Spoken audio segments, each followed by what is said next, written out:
web. Alors, c'est quoi un navigateur? Alors, un navigateur web, comme je dis très souvent, c'est du portail d'entrée du web. Alors, c'est à travers le navigateur web que nous avons accès au service web. Et on va un peu s'arrêter là pour la définition. Alors, nous avons une multitude de navigateurs web. On peut dénombrer en fonction des systèmes d'exploitation. Et aussi, il faut savoir qu'il y a des navigateurs qui sont propriétaires de certains systèmes d'exploitation et qui sont déjà disponibles sur les autres versions, les autres types de systèmes d'exploitation.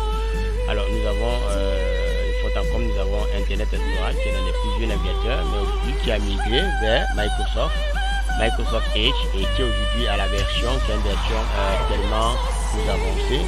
Voici le logo de la nouvelle version de Microsoft Edge. À côté, nous avons Mozilla Firefox qui a tendance à être un peu délaissé de côté. Mais je reviens, Microsoft Edge, c'est un navigateur propriétaire de Microsoft, c'est de la famille Microsoft. Donc déjà, Microsoft Edge est l'avancement ou bien l'évolution de Internet Explorer la plus à jour. Alors, nous avons Microsoft Edge disponible sur plusieurs versions. Nous l'avons sur Microsoft Windows. Nous l'avons sur Microsoft Windows également, nous l'avons sur Linux et nous l'avons également sur macOS. On va revenir plus tard. Ce soir, c'est l'occasion pour nous de parler d'un navigateur et de dire quelle est notre préférence et pourquoi est-ce que nous allons choisir parmi ces navigateurs-là. Sinon, tous ces navigateurs se valent.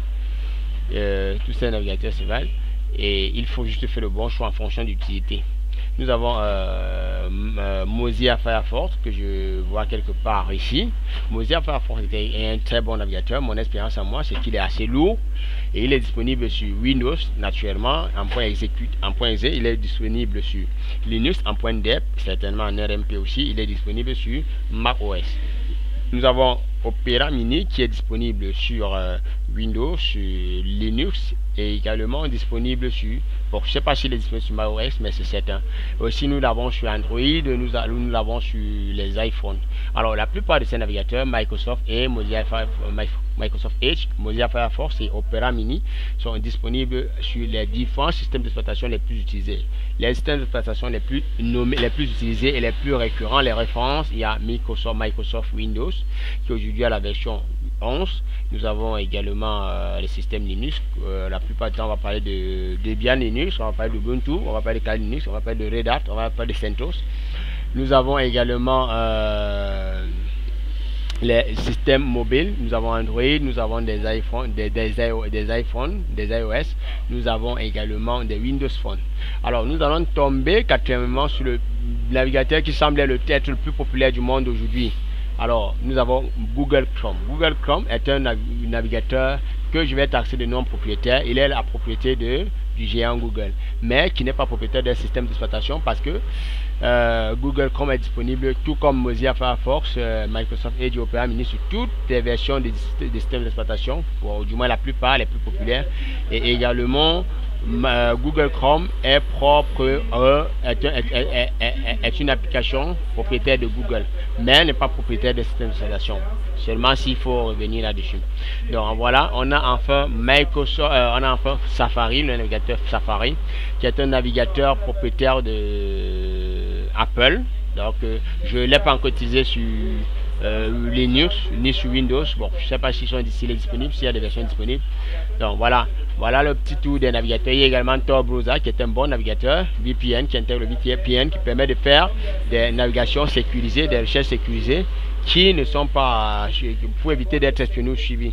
Donc ici vous allez voir qu'on a une multitude de navigateurs là. Voilà, ça c'est une multitude de navigateurs que nous avons. Il y en a tellement dans le monde, on peut faire des recherches là-dessus. Mais aujourd'hui, nous allons nous attarder sur Microsoft Edge et nous avons parlé de Mozilla Firefox, de Opera Mini et de Chrome. Moi personnellement, j'ai beaucoup aimé Mozilla Firefox par sa qualité, mais aussi il faut remarquer qu'elle est assez LPS et Mozilla Firefox est assez lourd.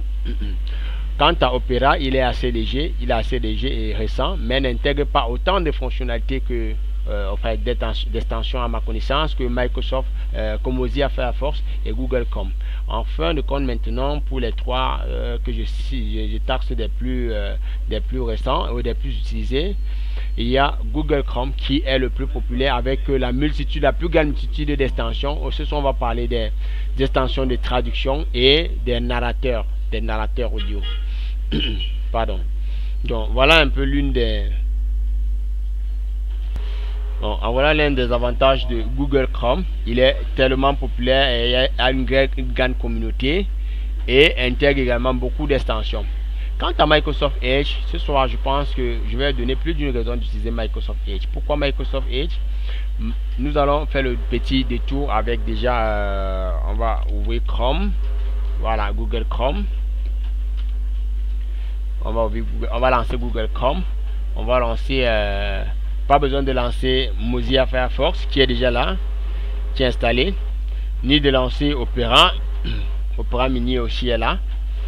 On va juste lancer Google Chrome et faire une petite comparaison. Très bien, là nous avons Google Chrome qui est lancé. Alors, quel est l'avantage de Google Chrome par rapport à Microsoft Edge? Comme je disais, Google Chrome est très populaire, assez sollicité. Et l'un des avantages qui a un très gros défaut, ce sont des pop-up, des top-up, autant pour moi, des publicités, des annonces indésirables qui sont difficiles à bloquer. On pourrait les bloquer, mais parfois quand on restreint tellement les publicités ou bien des spams, ainsi de suite, on finit par bloquer même des pages qui ne parviennent plus à se charger. Alors, l'un des avantages de Google Chrome est qu'il a une très grosse communauté et beaucoup d'utilisateurs, des abonnés déjà au niveau des adresses email. Beaucoup utilisent aujourd'hui dans le monde entier des adresses avec le nom de domaine gmail.com sans comprendre beaucoup, ne comprennent pas vraiment l'utilité. Et aujourd'hui, je vais conseiller aux gens de aussi penser à utiliser les adresses avec Hotmail, Outlook et bien d'autres qui sont des propriétés également des propriétés de Microsoft et qui vont permettre aussi d'avoir davantage de fonctionnalités et bien d'utilisation ou bien de facilité avec les navigateurs comme Microsoft Edge. Alors, quel est l'intérêt, quel est l'avantage de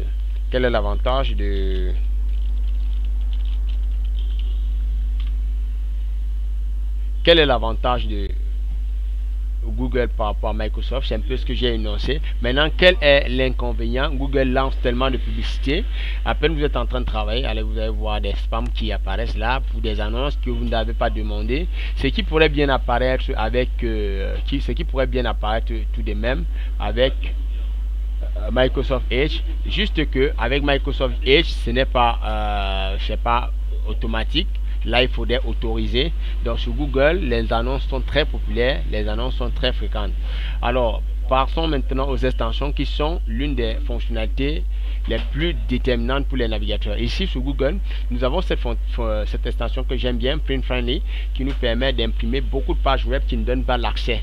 D'accord, qui ont un contenu parfois protégé. Nous avons ici la Google Translate en extension qui permet de traduire une page, voilà, qui permet de traduire une page, translate this page, voilà, ça nous permet de traduire une page. Et nous avons, bon, ça c'est antidote. Nous avons beaucoup d'extensions avec Google et également toutes les extensions que je viens d'énumérer sont disponibles sur Microsoft Edge. Donc voici Microsoft Edge. Nous avons également Print Friendly qui est disponible sur Microsoft Edge. Tenez-vous tranquille. Également, nous avons à côté de Print Friendly, nous avons l'extension Translator. Voilà, non, c'est pas celui-ci, c'est la bonne version, voilà, Translator, qui nous permet également de traduire toute une page. Donc voici Translate this page. Je peux revenir ici sur ces cours. Je mets là Translate. J'ai choisi choix d'entrée de mon texte et de traduire en français ou en anglais. Il y a une multitude de langues. Et aussi, je peux choisir de traduire la page.